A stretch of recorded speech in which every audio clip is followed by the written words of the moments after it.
Hello, so my name is Lily and today I'm going to be talking to you about the 8 books that I read in March. In March, I listened to 5 audiobooks and read 3 physical books, so it was a little low for me on physical reads this month.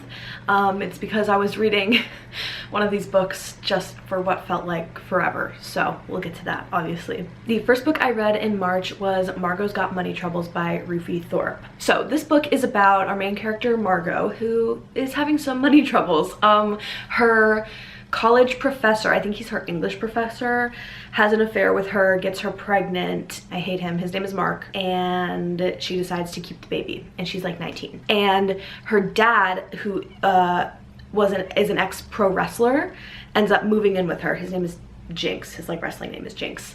And she decides to start an OnlyFans as a way to make money, but she uses sort of the philosophies of how to market wrestling and create characters in wrestling as a way to promote and build her OnlyFans, while also trying to raise her infant son. I really love this book. I gave it 5 stars and I honestly didn't want it to end. I knew that it had to eventually, but every plot point that was happening, I was like, okay, where's the next one?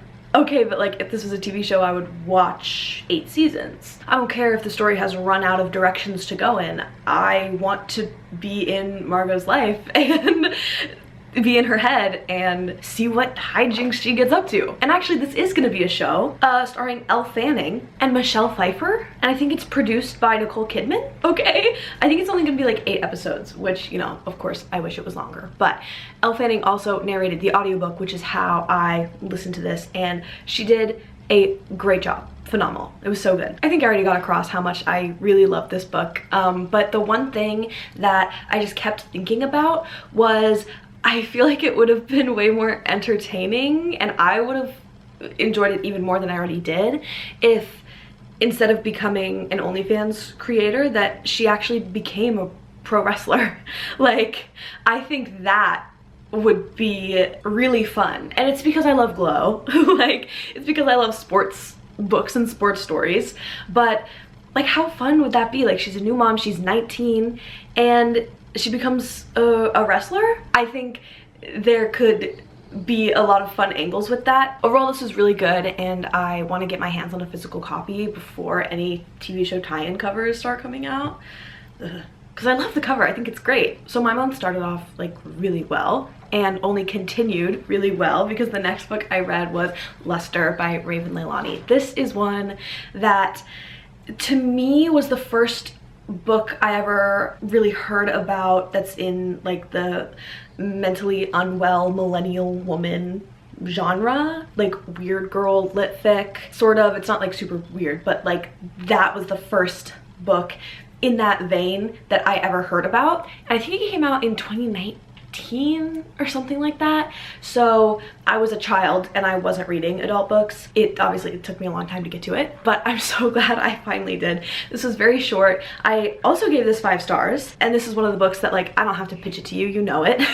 But it's about a young woman named Edie who is feeling depressed and unmoored and unhappy and unsatisfied in her life, and she starts up an affair with a married man also named Mark. Crazy. Also, I was watching a lot of Severance in March, whose main character is also named Mark. Something's in the air. Anyways, she starts an affair, well, he starts an affair with her. She's engaging in this affair with this married man, and also kind of having a weird relationship with the wife. I thought it was gonna be they're all in a relationship with each other, and it is, but not in that way. Some stuff happens. She ends up living in their house with Mark and his wife Rebecca and their adoptive daughter Akilah. And Edie is black and Akilah is black, and Mark and Rebecca are white. And Edie ends up being this, not caretaker, but she's the only black woman in Akilah's life, and it puts her in this caretaker position sort of unwittingly, and it's not like Mark and Rebecca are asking her to do these things or are expecting these things of her, but she feels a sense of obligation to help Akilah in these ways that Mark and Rebecca can. Anyways, back to Edie's relationship with Rebecca. It ends up being this kind of intangible, like, it's hard to describe what their relationship ends up being like, but with Edie living in her house and having sex with her husband and forming this bond with her daughter, it gets messy and a little weird. It doesn't get dark or sinister. It gets kind of dark in the fact that Edie has sort of a troubled past. She has issues with both of her parents, and like bad things are happening to her. Her life, she doesn't have that much joy in her life. She's not feeling that great. So it's dark in that way, but it doesn't get thrillery at all, which you almost think it kind of would because of the situation that these characters are in. But I'm glad it didn't. I thought this was so good. The writing of this was absolutely impeccable. Like, it was insane. I listened to this audiobook basically almost entirely in one sitting. I was editing a photo shoot. I was locked in, and like, I was in awe like listening to this audiobook. The writing was just so good. A line I wrote down, I'm not sure if this is exactly the fully accurate quote, but it was something very similar to, "I could feel the salary in his hands." She's on a picnic date with Mark and they're holding hands, and she says she can feel the salary in his hands because he's wealthy and she's not. Oh my god, I was like, whoa. Because like, yeah, like you can totally tell when like someone has like lived a much easier life than you. Like, oh my gosh. Oh, I love that part. This was also a big surprise to me because I usually don't like books about millennial women making poor sexual decisions. I tend to not like them, and so because of that I tend to steer clear from them. But this, it was so short and I was like, you know, I might as well. I don't have an audiobook to listen to right now. I've got to edit this photo shoot. Let me just pop it in, see what happens. So glad I picked it up. So glad. I think that a lot of the times with books like this, I just don't like when the characters make objectively poor decisions. And not even just decisions that I wouldn't make, because when you're following a character for a certain amount of time, you start to understand why they make the decisions they do and why they feel certain ways about certain things. And you sort of start to understand, not their psyche, but what makes them tick, why they do the things they do, their internal reasonings. But a lot of the times, sometimes these books will have these girls making bad decisions just so that they can get in bad situations for the book to continue. And sometimes I feel like these girls wouldn't actually, based on the character we know, they would not actually make this decision. You know what I mean? This was different. I was like, I wouldn't make that choice, but I can see why you did. And that, I think, is a sign of like a really strong writer and strong characterization. I'll stop singing this book's praises for now because, like, I'm sure, again, you already know all this, but this is 5 stars. So glad I read it. I also really want to own a physical copy of this because it was just so good. Next, I read The Lightning Bottles by Marissa Stapley. I read this for a video where I was organizing my TBR based off of publishers that I had enjoyed books from in the past. This is about a band made up of a woman named Jane and her husband Elijah. And in the present day, which is actually 1999, Jane is sort of a recluse. The entire world kind of hates her. Elijah has died, and she is just like this hated woman in the public eye in the music industry.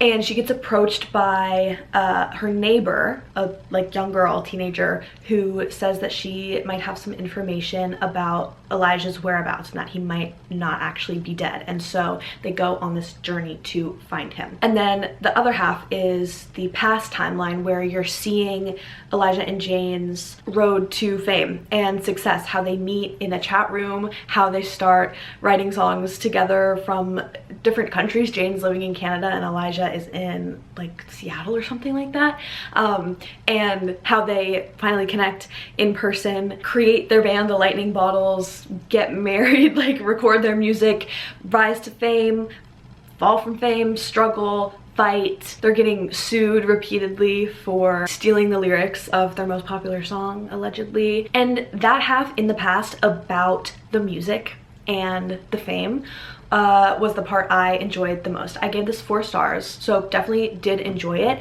but I love books about music, and in the present day, it wasn't about music. It was about Jane and this neighbor girl, Hen, just like kind of driving around Europe for a few days trying to find clues. And I did feel like Hen was sort of there really only to represent Jane's younger self and how much she could see herself in Hen. And she didn't really have any other personality besides being a mirror to Jane, so I felt like she was pretty underutilized in that sense. And the musings on fame and how it's not really all that it's cracked up to be was kind of surface level. It was stuff that, like, we kind of know. It's 2025, like, we get it. So I do wish it went a little deeper in that sense, but overall I love books about music. Like, it's gonna be really hard for a book about a band or a singer to get less than 4 stars for me. So if it does, you know it's a bad book. Honey by Isabel Bantu. What? I didn't say that. Anyways, I really enjoyed this and I would recommend it. Next, I read A Broken People's Playlist by Chimeka Garrix for that same video. This was kind of a flop. It's an interconnected short story collection about different people living in Port Harcourt, Nigeria. And it's about music. You know, you would think based on the cover and the title that it would be about music and that music would be the thing that was kind of tying them together.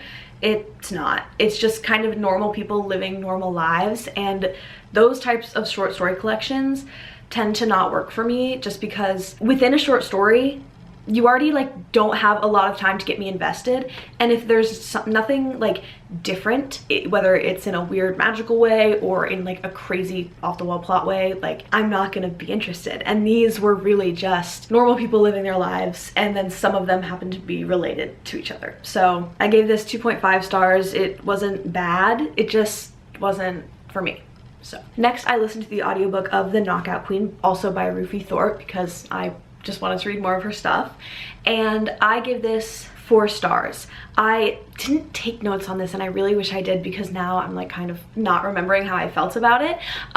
This is about 2 teenagers, they're neighbors, named Michael and Bunny, and we're in Michael's perspective, and he is pretty isolated. He lives with his aunt and his cousin, and he meets Bunny one day, his next door neighbor, and it was sort of weird the way she was characterized, because in the synopsis of the book, she's sort of described as like a popular girl, or just this like kind of like beautiful above everyone else. Like, I thought she was gonna be like a mean girl character and they would meet and like change each other's lives, but she was also like isolated and lonely, and she had friends but not like really friends, and it's about their lives in high school. And her father is an alcoholic and a real estate agent in this sort of small town that they live in, and he's like really trying to develop it. And one day Bunny commits an act of violence, that is how the synopsis describes it, that changes her life and Michael's life. I don't know if I said this already. I give it 4 stars. I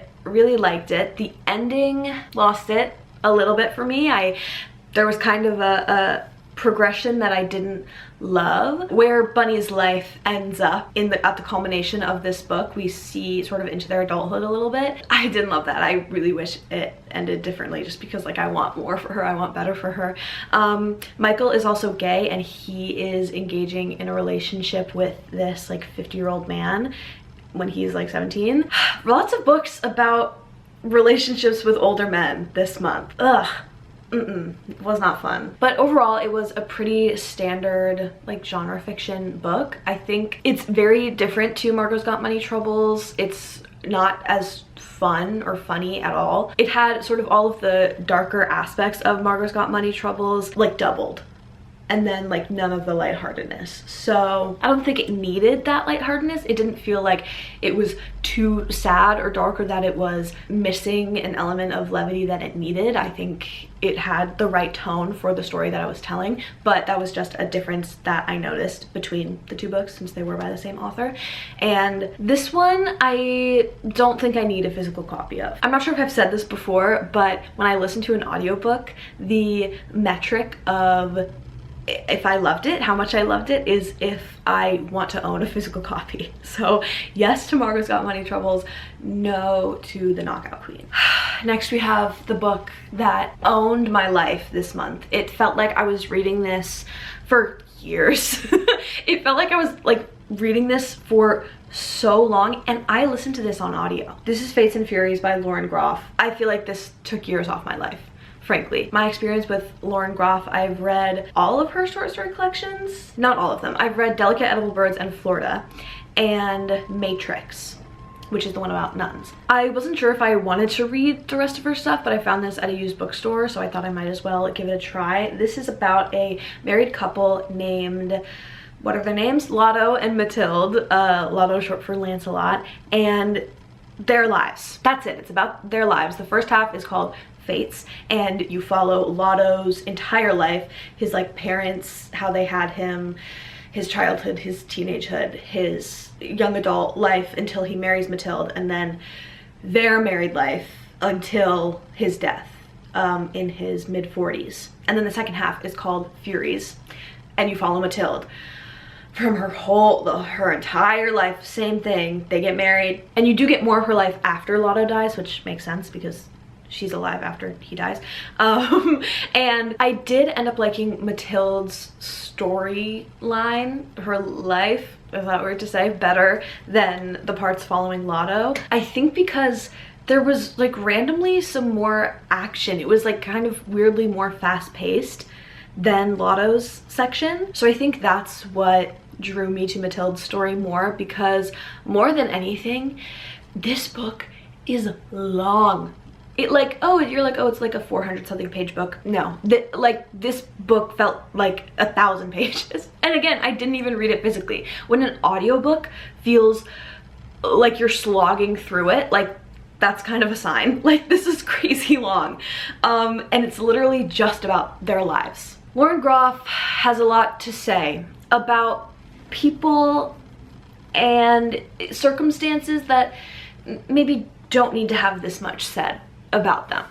I didn't rate this just because, again, this isn't a book for me. It's about normal people. Their lives are kind of crazy, but it's still just normal people doing normal things, and that is not my bag because I was bored. So unfortunately, this book actually also features the main character being in a relationship with an older man.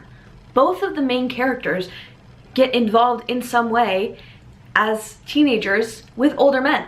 What is going on in March? It was just a lot. If you like this type of story, I'm sure this is a fantastic one. Lauren Groff is a great writer, but the back describes this as profound, surprising, propulsive, and emotionally riveting. Maybe it's surprising. Maybe some things are surprising. But at the end of the day, like, you can kind of guess what's coming. It's like, it's not really twists, but it's the kind of thing that, like, if you're in Lotto's perspective and he believes one thing to be true about his wife, that you kind of know, you're like, oh, well, it's probably not actually gonna be true. And then you get to Mathilde's half and she's like, yeah, so this was never true. And you're like, oh, I thought we were supposed to get that, you know? And it's like framed as this like, actually it was this all along, and you're like, oh, I thought we knew that. I thought that's what you're saying when we were introduced to it. Like, yeah, of course it wasn't that all along. Anyways, not bad. I feel like I'm talking about it like it's bad. Not for me. Let's leave it at that. Next, I read Mr. Penumbra's 24-Hour Bookstore by Robin Sloan. I ended up giving this a 3.5 just because I also felt like I was reading this forever. And I was physically reading it, so like it felt even longer. I was reading this and listening to Fates and Furies at the same time. It nearly killed me. It felt like I read like 4 books this month because of how long I spent with those books.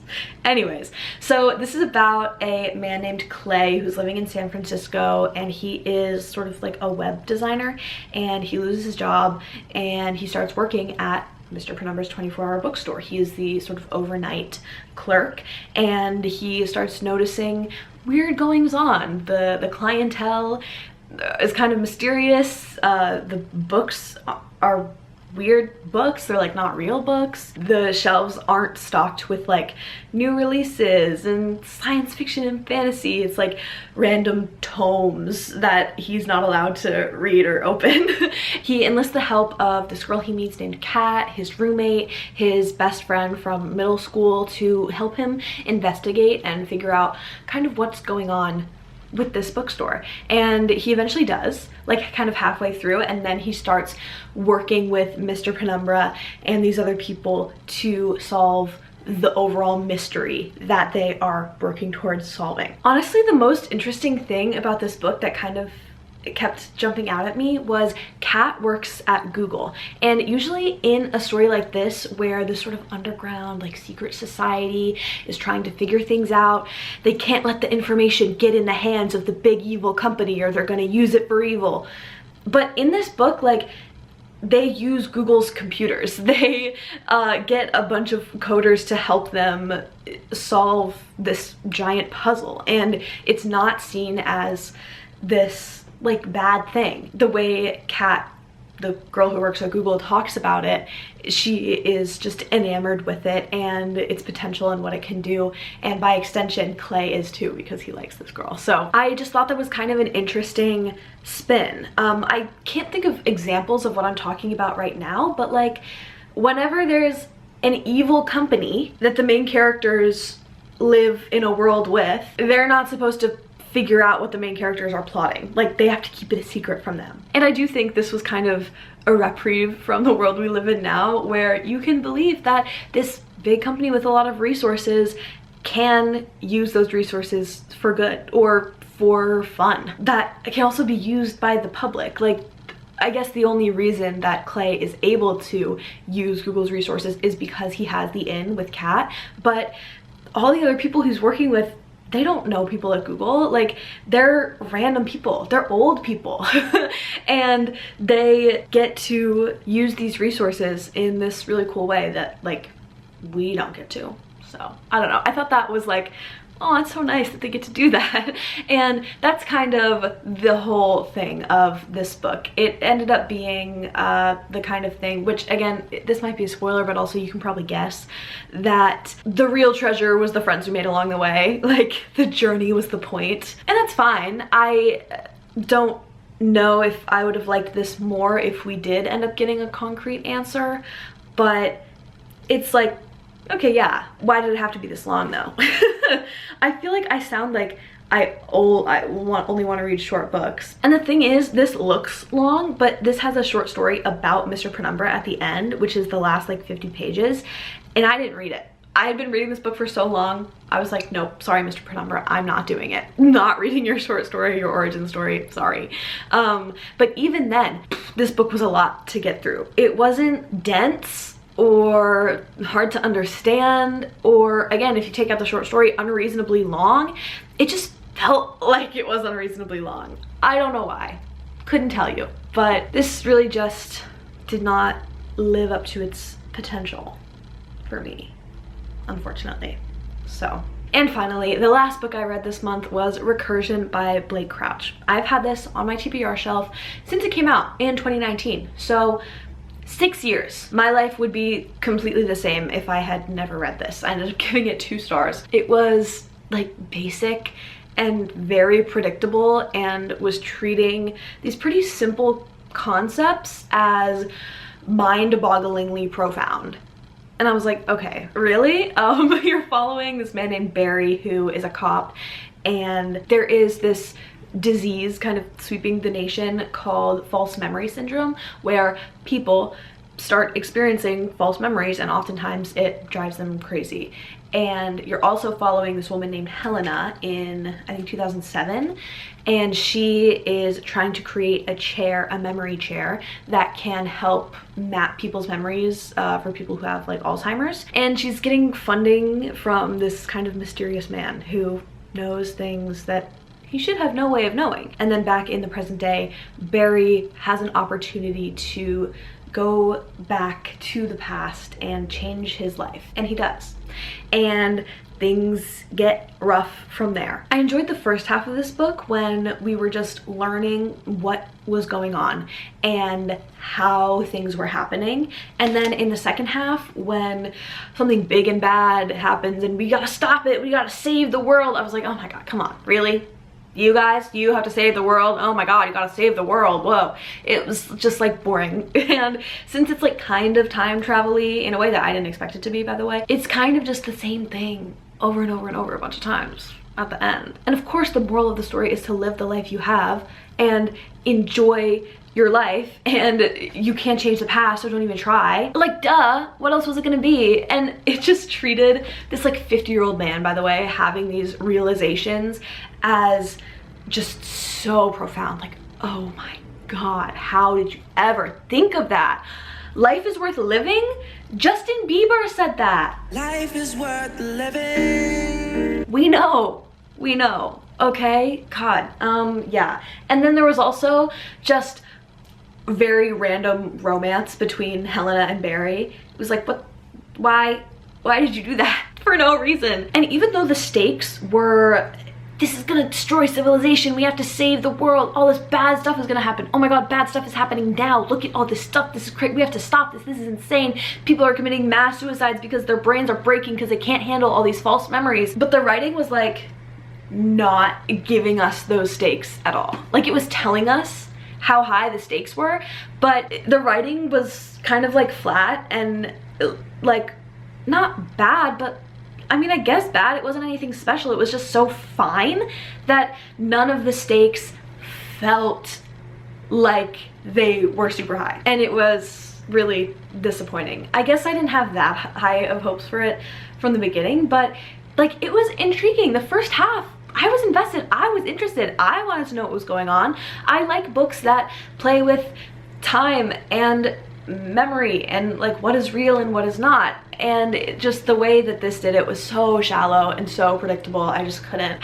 So it was a 2. Overall, this was a good reading month until it wasn't. I had a really high hopes for the month at the beginning. I was like, oh my god, am I gonna love every book I read? That would be incredible. No, you're not. You're not gonna love every book you read. So anyways, looking forward to next month. I am about a third of the way into Vivienne by Emilia Russo. So I'm gonna finish that in April. I don't have any other hard plans, I guess.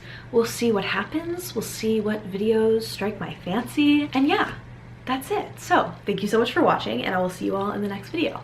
Bye.